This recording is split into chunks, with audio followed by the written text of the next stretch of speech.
শবে কদরের রাতের নামাজের নিয়ম কি? শবে কদরের রাতের নামাজের কি নিয়ম? কয় রাকাত পড়বেন? প্রথম রাকাতে কোন সূরা পড়বেন, কতবার পড়বেন? দ্বিতীয় রাকাতে কোন সূরা পড়বেন, কত রাকাত পড়বেন? জানা আছে তো আপনাদের? জানা নাই? একজনও জানেন না? ইন্না লিল্লাহি ওয়া ইন্না ইলাইহি রাজিউন। হাজার হাজার মানুষের বিশাল সমাবেশ, আপনারা একজনও শবে কদর নামাজের নিয়ম জানেন না?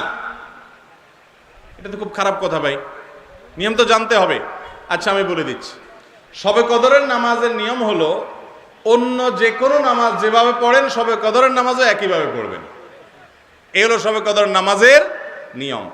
এমন কোনো কথা নাই যে শবে কদরের নামাজে প্রথম রাকাতে সূরা ফাতিহার পর অমুক সূরা এতবার পড়তে হবে, দ্বিতীয় রাকাতে ততবার পড়তে হবে, এরকম কোনো কথা কোরআন হাদিসে, এগুলা মন গড়া বিভিন্ন সিস্টেম, বিভিন্ন পদ্ধতির কথা, বিভিন্ন আপনার বাজারে নামাজ শিক্ষার বই নামে অনেক বই আছে, সব বই না, কিছু কিছু বই আছে, এইসব বইতে শবে কদরের নামাজ এত রাকাত, প্রথম রাকাতের এই নিয়ম, দ্বিতীয় রাকাতের ওই নিয়ম, এরকম বিভিন্ন কথা বলা আছে। এগুলো সব ভিত্তিহীন, মন গড়া, এগুলো কোরআন হাদিসে নাই। কোরআন হাদিসে লাইলাতুল কদরে অন্য রাতের মতো আপনি নামাজ পড়বেন, একটু লম্বা সময় নিয়ে পড়বেন।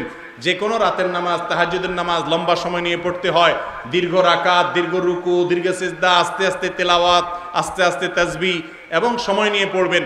দুই রাকাত করে পড়বেন, যে কোনো সূরা দিয়ে পড়তে পারেন, একবার পড়বেন না দুইবার পড়বেন, সূরা ফাতিহার পরে সূরা, এটা আপনার ব্যাপার, কোনো সূরা নির্ধারিত না।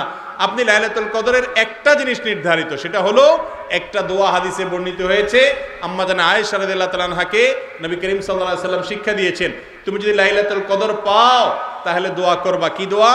আল্লাহুম্মা ইন্নাকা আফুউন তুহিব্বুল আফওয়া ফাআফু আন্নী। আল্লাহ আপনি ক্ষমাশীল, ক্ষমা করতে ভালোবাসেন, অতএব আমাকে ক্ষমা করে দেন। ক্ষমা করতে ভালোবাসেন, অতএব আমাকে ক্ষমা করে দেন।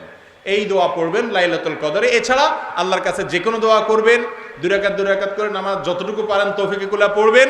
কোনো সূরা কেরাত নিয়ম নির্ধারিত নাই, সারা রাত আপনি দোয়া করবেন, ইবাদত করবেন। আর এই শবে কদর পাওয়ার জন্য, শবে কদরের ইবাদতের আশায় রমজানের শেষ রাতে, শেষ 10 রাতের সবগুলোতে, বিশেষ করে বেজরগুলোতে বেশি বেশি করে করবেন। শুধু 27 তারিখকেই করবেন, অন্যগুলোতে ঘুমাবেন। এটা সুন্নাহ সম্মত লাইলাতুল কদরের তালাশ নয়।